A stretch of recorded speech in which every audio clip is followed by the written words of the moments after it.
इंद्र का सिंहासन छीन लिया। सब देवता हाहाकार करके भगवान के पास गए, बोले ब्रह्मा जी तारकासुर के आतंक से हमारी रक्षा करें। भगवान ने कहा तारकासुर को कोई नहीं मार सकता, तारकासुर को केवल भगवान शिव द्वारा उत्पन्न 7 दिन के बालक के द्वारा ही मारा जा सकता है। बोले भोले बाबा तो ध्यान में हैं और सती जी जन्म ले चुकी हैं पार्वती के रूप में। हिमवान जी के यहाँ पर माँ सती ने पुनः जन्म लिया। देखिए माता सती इस बार पार्वती रूप में आई हैं, क्योंकि दाम्पत्य जीवन में प्रवेश करना है और बड़े सौम्य रूप में आई हैं। देवी के हाथ में खड़ग है, चक्र है, त्रिशूल है, सिंह है, लेकिन जब दाम्पत्य जीवन में प्रवेश करना था तब वह अपनी शक्ति का प्रयोग नहीं कर रही है। दाम्पत्य जीवन में प्रवेश करने के लिए पार्वती रूप में आई। शुद्ध प्राप्त हुआ माता बहनों को। जब आप परिवार में हो तब आप अपनी शक्ति का प्रयोग ना करें, आप अपने ममत्व का, वात्सल्य का प्रयोग करें। पार्वती जी का जन्म हुआ, पार्वती जी बड़ी हुई। हिमालय और मैना को चिंता हुई कि अब इसके विवाह की योजना बनाई जाए। सो नारद जी को बुलाया। नारद जी गुरु हैं, बहुत अच्छे ज्योतिषाचार्य।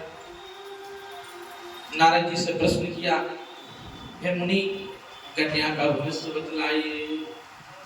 नारद जी कहते हैं रामचरितमानस में गोस्वामी तुलसी ने बहुत अच्छा लिखा, कह मुनि बेहसी कोढ़ मधुबानी, कह मुनि बेहसी कोढ़ मधुबानी, सुता तुम्हारी सकल गुण खानी, सुंदर सहज सुशील सयानी, नाम उमा अंबिका भवानी, नाम उमा अंबिका भवानी। नारद जी ने कहा, सुनो हनुमान जी, आपकी कन्या गुणों की खान है और इसके अंदर बहुत ज्ञान विद्यमान है, सुंदर है, सुशील है, सयानी है और इसके बहुत से नाम हैं, अम्मा है, अंबिका है, भवानी है। तो बहुत अच्छा भगवान, स्वभाव बहुत अच्छा है, भाग्य भी बहुत अच्छा है। लेकिन बोले अच्छा ठीक है, तो अब इसके पति के बारे में भी बतलाओ। मैना मैया ने प्रश्न किया। माताओं को बच्ची के विवाह की बड़ी चिंता होती। प्रश्न किया, बोले इसके विवाह के बारे में बतलाओ। तो नारद जी कह रहे हैं रामचरितमानस में बहुत अच्छी चौपाई के द्वारा, जोगी जटिल काम मन और जटिल अमंगल वेश, अस स्वामी कहा मेरे परिहस्त असिरे।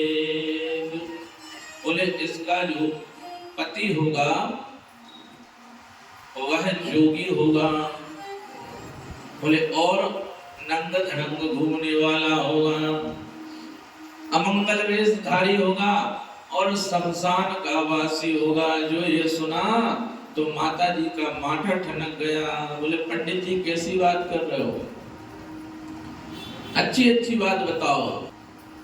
पर नारद जी ने कहा कि जो इसके हाथ में रेखा पड़ी है वही तो हम बता रहे हैं। बोले अच्छा तो इसका कोई उपाय बतलाइए। नारद जी कहते हैं कि कह मुनीश हिमवंत सुनो, जो विधि लिखा लीलार, देव धनुज नर नाग मुनि को न मेट निहार। नारद जी कहते हैं भाग्य में जो लिखा है उसे कोई नहीं मिटा सकता, कोई नहीं, देव दानव मनुष्य कोई भी इसको नहीं मिटा सकता।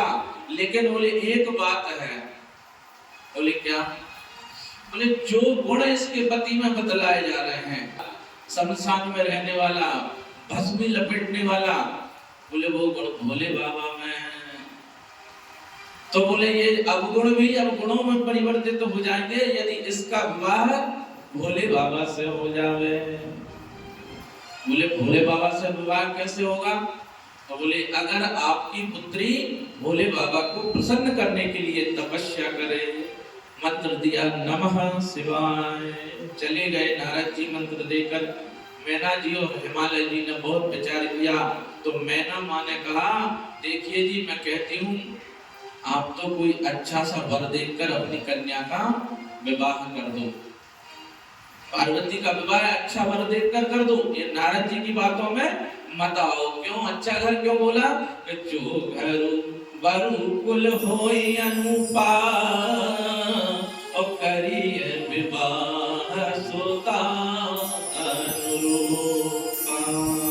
रामचरितमानस में कहने के कन्या का विवाह उत्तम कुल, उत्तम घर और उत्तम वर देखकर करना चाहिए। पर कलयुग का प्रभाव है, लोग उत्तम कुल नहीं देखते, धन देखते हैं।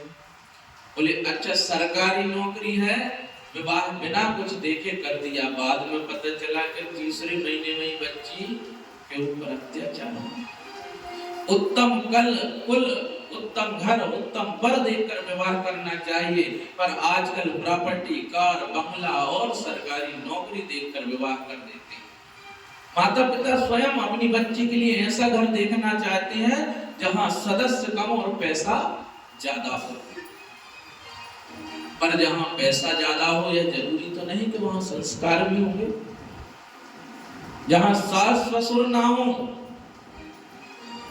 ऐसा देखते हैं कि लड़का अकेला हो। बताओ, छोटा परिवार चाहिए। संस्कार कहां से आएंगे ऐसे परिवार में जब तक माता पिता दादा दादी घर में ना हो। अभी तो और न्यूक्लियर फैमिली होने लगी, छोटे छोटे परिवार होने लगे। कुछ दिन बाद तो अगली पीढ़ी आएगी तो उसको मौसी के बारे में पता ही नहीं रहेगा, मौसी और चाचा क्या होते हैं, मामा क्या होते हैं। और छोटा परिवार।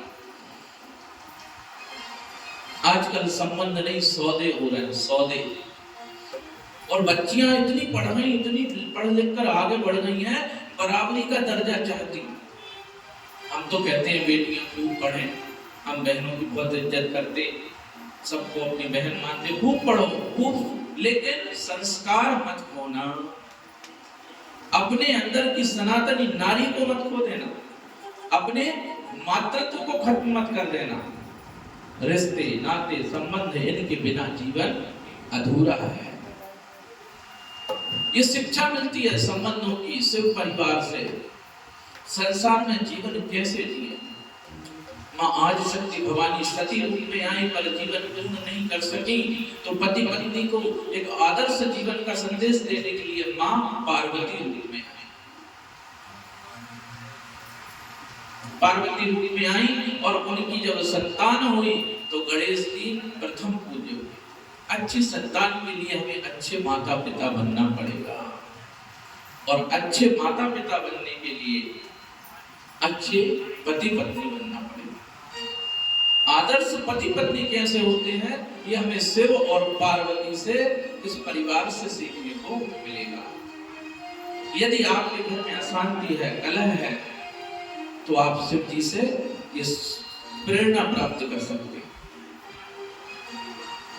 बहुत विचार करने के बाद शिव जी से विवाह के लिए मैना और हिमान जी तैयार हुए, पर शिव जी तो ध्यान में मग्न है, सती के वियोग में ध्यान में। और विवाह का सो समय आ गया। सब देवता भोले बाबा की बारात में जाने के लिए तैयार होने लगे। नारद जी ने सोचा चलो शिव जी को देखते हैं कि तैयारी कैसी चल रही है। जो नारद जी शिव जी के पास गए तो देखा भोले बाबा तो ध्यान में बैठे हुए हैं।